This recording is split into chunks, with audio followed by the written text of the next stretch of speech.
Hi YouTube, it's Amanda and I'm here today to do my review of the 28 color neutral eyeshadow palette. Now I got mine from bhcosmetics.com, but you can also find them on coastalscents.com, I think makeupgeek.com. I definitely have seen them on eBay, but the reason I bought mine from BH is because I know that they have great customer service, great shipping. I'd ordered from them before, and I knew that if anything happened in shipping or anything like that, that they would back their products. So that's why I ordered mine from BH. Now the reason I really wanted to do a review on this palette is because I have watched quite a few reviews on this palette before I purchased it, and I really felt they were very lacking. They weren't very comprehensive. They didn't really share the same opinion that I found when I purchased mine. So I wanted to let you guys know what I think and do a really in-depth review. I'm going to give you some MAC dupes as well, so please keep watching.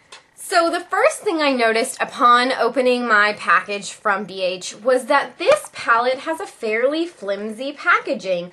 You know, I feel like if I went like this and squished it really hard, it might touch the shadows, which is unfortunate because compared to the packaging on, for example, my 88 Metal Mania's palette, I mean, it's significantly different. It's also a lot thinner, you can see that too. So when you open it up, it does not have a mirror, which isn't the end of the world, but I do kind of like having a mirror on my palettes. Comes with a little plastic film on top. And then here are all the colors. Looks really nice. Like, I was really stoked on this. Like, different finishes, you know, all the different, you know, you've got your deep colors you could use for your liner. You got your crease colors, some transition colors in here, some highlights. So I felt like it was going to be a really versatile palette, and it is. It does have a very wide variety of colors. I'm going to get started, and I'm just going to go color by color. I'm going to work my way like this across the palette, just so you guys can kind of keep track if you have this or if you're thinking about ordering it, and you can know exactly what we're... So the first color I'm going to talk about is this top color here. It's quite pink looking, and I say it is a somewhat good dupe for MAC's Naked Lunch. It's just a little less frosty, and hopefully you can see that it's matte and it has the glitter in it. My swatch of it.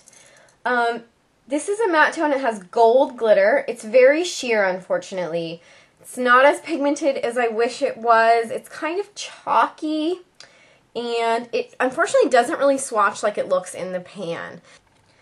Next, going down to this color here.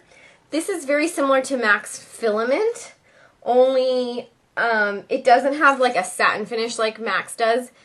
Again, it is the matte, and it has like kind of silver and gold glitter. You can probably see it shining. And that is swatched right here on my hand.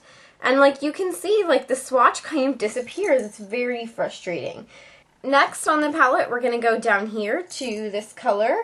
And I didn't really find any MAC colors that were close enough to call it a dupe, in my opinion.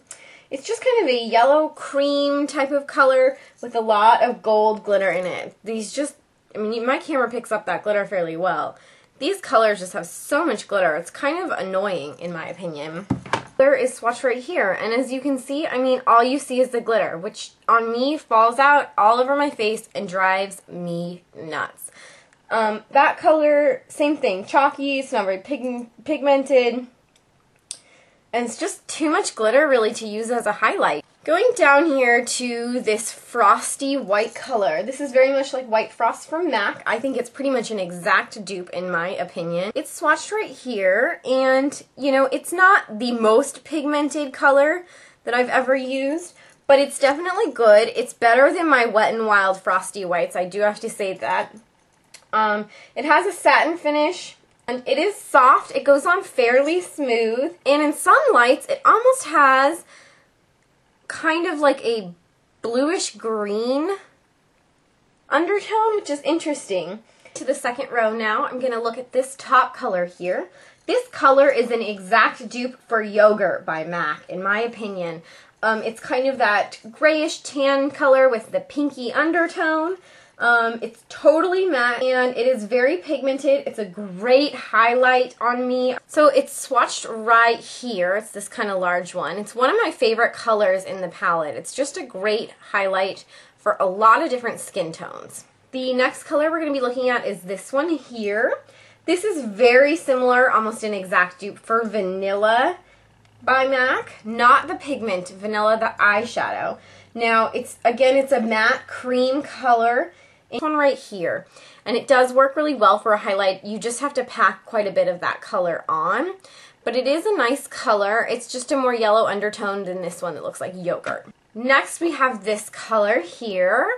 And it's kind of like a gold color with some yellow undertones. It's very similar to Jest from MAC. It's just slightly less pink. And it's a satin finish, and it's pretty pigmented. It works on most skin tones. I've swatched. It is right here. You can see it's just a really light gold. I really like that for the inner corners, personally. Now, right below it is this color here. It's very similar to Shroom. I think it's almost an exact dupe of Shroom, just less pigmented. But again, that's a satin finish, and it is slightly lighter than Shroom, so keep that in mind. Also, I think that works really well for a cheek highlight. The one thing is it's very similar to this color when they're swatched. So this is the first one I showed you, that gold.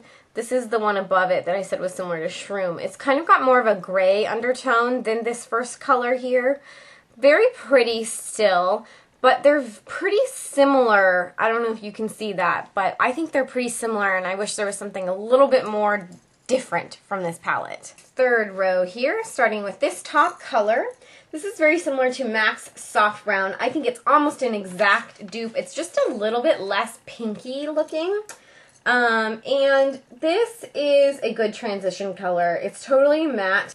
It's also good for kind of a blush, I've found. I personally like that as a blush or a contour, depending on the tone of your skin. That is up here. Hopefully you can see that. And you can kind of tell on my skin tone, it makes a really pretty blush.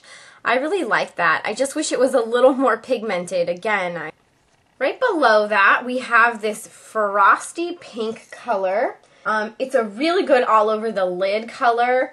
And it's kind of a satin finish, and it's not too bright, it's not too shiny. It's a really nice color. Very soft, very creamy, very pigmented. Here is the swatch of it right up here. And you can see, I mean, that's a really nice color. It's almost got some duochrome going on. I have this color here, and this is almost an exact dupe of Wedge. Again, it's just not quite as pigmented as Wedge, unfortunately. It's totally matte, and it's a fabulous transition color. And it is the lightest transition color in the palette. It is this one right here. And to me, it's quite pigmented. I was very pleased with it. Underneath that, we have this color, a satin finish, and again, it's a good transition. So if you want a transition color that's a satin finish, this is a really nice one. It's smooth, it's soft, it's very, very pigmented right here. So you can see it does have some shine to it. It's not too terribly frosty. Blend it out a little for you. I really love that color.